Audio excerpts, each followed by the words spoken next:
सही नमस्कार आप सभी का स्वागत है एक बार फिर से वरदा क्लासेस पर। डिस्कस करेंगे संविदा कर्मियों के लिए वेतन वृद्धि और अन्य जो सरकार के द्वारा डिमांड की गई थी, यानी आपके द्वारा जो डिमांड की गई थी जिसने सरकार ने घोषित किया था।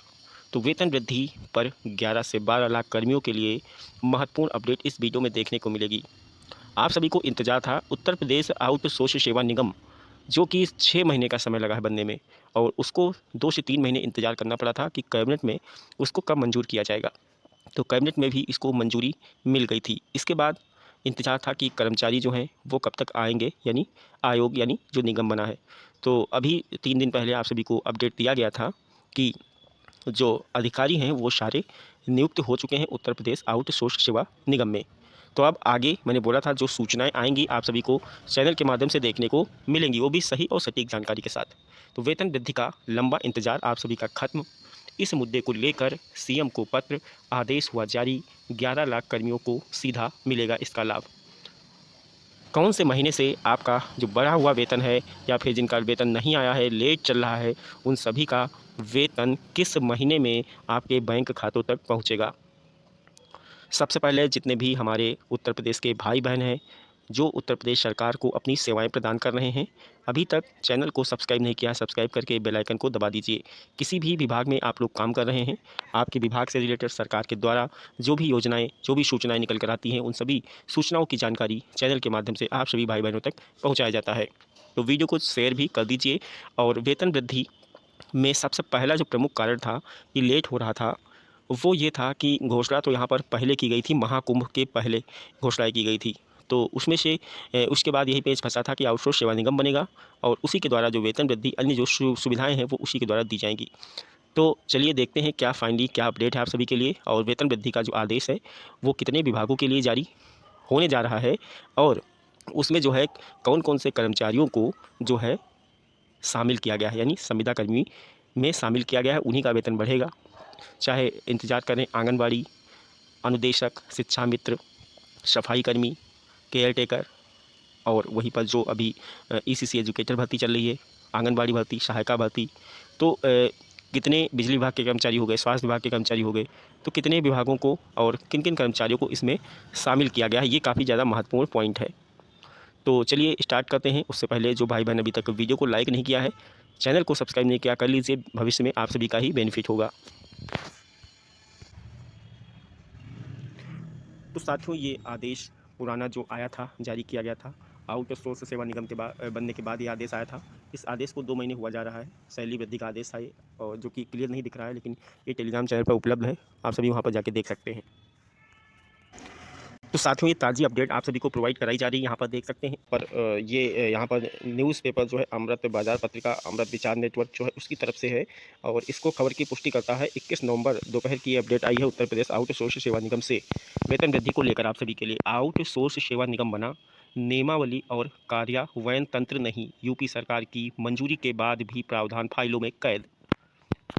यहाँ पर देख सकते हैं ये सारे जो अधिकारी हैं, ये उत्तर प्रदेश आउटसोर्स सेवा निगम जो बना है उसकी मुख्यमंत्री जी ने यहाँ पर जो है संज्ञान लिया था कि कई लेटर कई विभागों से प्रेषित किए गए हैं, और उसमें यही कहा गया कि उत्तर प्रदेश आउटसोर्स सेवा निगम बनकर तैयार हो चुका है, अधिकारी भी आ चुके हैं, लेकिन 1 साल हुआ जा रहा है, वेतन वृद्धि पर कोई भी काम नहीं हुआ है।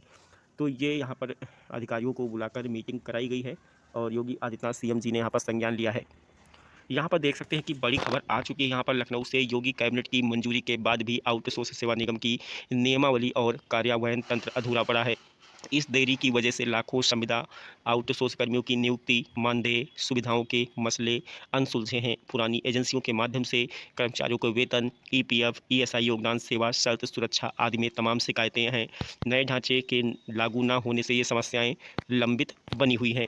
देख सकते हैं यहाँ पर उत्तर प्रदेश सरकार ने सितंबर में आउटसोर्सिंग के माध्यम से सेवाओं के लिए एक बड़े कदम के रूप में उत्तर प्रदेश आउटसोर्स सेवा निगम को कैबिनेट की मंजूरी दी। 3 वर्ष की अवधि के लिए संविदा नियुक्ति, निर्धारित सेवा दिन, बैंक खातों में सीधा भुगतान, ईपीएफ, ईएसआई जैसी सोशल सिक्योरिटी का प्रावधान किया गया था। लेकिन अभी तक निगम का गठन पूरी तरह नहीं हुआ है, ये बड़ी खबर है। इसकी नियमावली, प्रक्रिया निर्धारण, एजेंसी चयन की रूपरेखा अभी अधूरी पड़ी है, देख सकते हैं। यानी जो अधिकारी आए हुए हैं वो यहाँ पर इतना लेट लतीफ़ काम कर रहे हैं, यानी जो फ़ाइलें रखी हैं उनको आगे नहीं बढ़ाया जा रहा है। जब तक फ़ाइलें आगे नहीं बढ़ेंगी तो नियम और शर्तें जो बनाई गई हैं उस पर सरकार अगर साइन नहीं करेगी तब तक ये चीज़ें सॉर्ट आउट नहीं होगी। तो अधिकारी जो हैं वो यहाँ पर अच्छे से काम नहीं कर रहे हैं। इसी को लेकर आप सभी को यहाँ पर एक बार फिर से वेट करना पड़ रहा है। देख सकते हैं आउटसोर्सिंग माध्यम से विभिन्न विभागों में कार्यरत संविदा कर्मियों का कहना है कि वे अब भी एजेंसियों के भरोसे हैं। जो एजेंसियाँ सेवा प्रदाता एजेंसियाँ हैं उनके भरोसे हैं। मानदेय समय पर नहीं मिलता है, सेवा शर्तें स्पष्ट नहीं हैं, सामाजिक सुरक्षा के यहाँ पर प्रावधान लागू नहीं हो पाए हैं। उदाहरण के रूप में नई व्यवस्था लागू होने तक उनका वेतन 16 से 20 हज़ार रुपये तय है, लेकिन यह अभी अधिकांश जगहों पर क्रियात्मक नहीं हुआ है, यानी सभी विभागों में लागू नहीं हुआ है।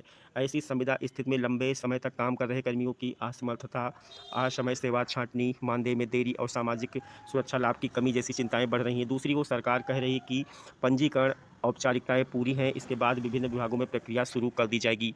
तो ये चीज़ें जो हैं अभी आउटसोर्स सेवा निगम में चल रही हैं। वहीं पर देख सकते हैं तय क्या हुआ था, क्या चीज़ें बताई गई थी। निगम को कंपनीज एक्ट 2013 की धारा यहाँ पर के अंतर्गत पब्लिक लिमिटेड नॉन प्रॉफिट संस्था के रूप में गठित करने की कैबिनेट ने मंजूरी दी थी। आउटसोर्स सेवा निगम के लिए मानदेय 16 से 20 हज़ार रुपये प्रतिमाह तय किया गया था। 3 वर्ष की अवधि के लिए संविदा नियुक्ति का प्रावधान किया गया है। चयन प्रक्रिया में लिखित परीक्षा साक्षात्कार को शामिल किया गया है। ये प्रस्ताव यहाँ पर रखे गए थे आउटसोर्स सेवा निगम के पास। वहीं पर एजेंसियों का चयन निष्पक्षता हेतु जेम पोर्टल के माध्यम से करने का निर्णय लिया गया है। ईपीएफ ईएसआई अधिकार आउटसोर्स कर्मियों को सुनिश्चित किया जाना चाहिए। शैक्षिक अर्हता स्थायी स्थानीय निवासी प्राथमिकता जैसे नियम भी बदले गए हैं। क्या अभी स्पष्ट नहीं मिला है, तो नियमावली का पूरा मसौदा शासन ने सार्वजनिक नहीं किया है, यहाँ पर देख सकते हैं। वहीं पर विभागवार भूमिका नियम उल्लंघन पर दंड श्रेणियों के अंतर्गत विभाजन, मानदेय का पूरा विवरण नहीं दिया गया है। कब से लागू होगा नियमावली, कब तक सभी विभागों में व्यापक रूप से प्रभावी होगा, इसकी समय सीमा स्पष्ट नहीं की गई है। आउटसोर्स एजेंसियां एवं निगम के भीतर निदेशक मंडल, प्रबंधन संरचना आदि का पूरा गठन नियमावली का ड्राफ्ट सार्वजनिक नहीं किया गया है। यहाँ पर देख सकते हैं कि कब बढ़ेगी आउटसोर्स कर्मचारियों की सैलरी। कैबिनेट की मंजूरी के बाद भी कर्मचारी वेतन बढ़ोतरी का इंतजार कर रहे हैं। मीडिया रिपोर्ट्स के अनुसार आउटसोर्स सेवा निगम की गठन की प्रक्रिया तेजी से आगे बढ़ रही है। इसे जल्द ही लागू किया जाएगा। संभावना जताई जा रही है कि नए साल से पहले ही वेतन बढ़ोतरी लागू हो सकती है। निगम के संचालन शुरू होते ही कर्मचारियों को नई सुविधाएं मिलने लगेंगी। साथ ही सेवा के दौरान कर्मचारियों की मृत्यु होने पर 15,000 अंतिम संस्कार सहायता दी जाएगी। इससे सामाजिक सुरक्षा एवं मजबूती होगी। यहाँ पर देख सकते हैं अब कितना बढ़ेगा वेतन। वर्तमान समय में अधिकांश आउटसोर्स कर्मचारियों को 10,000 से 12,000 रुपये वेतन मिल रहा है। नई व्यवस्था लागू होने पर 4 श्रेणियों में इस प्रकार मिलेगा वेतन।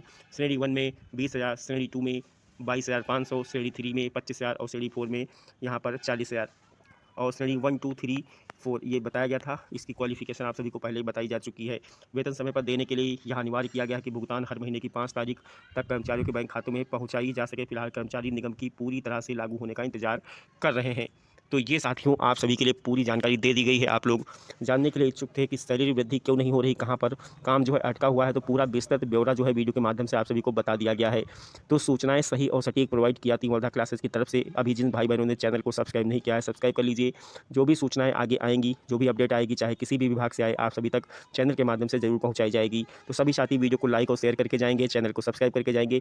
मिलते हैं जैसे ही कोई इन्फॉर्मेशन किसी भी विभाग से निकल कर आप सभी के लिए आती है।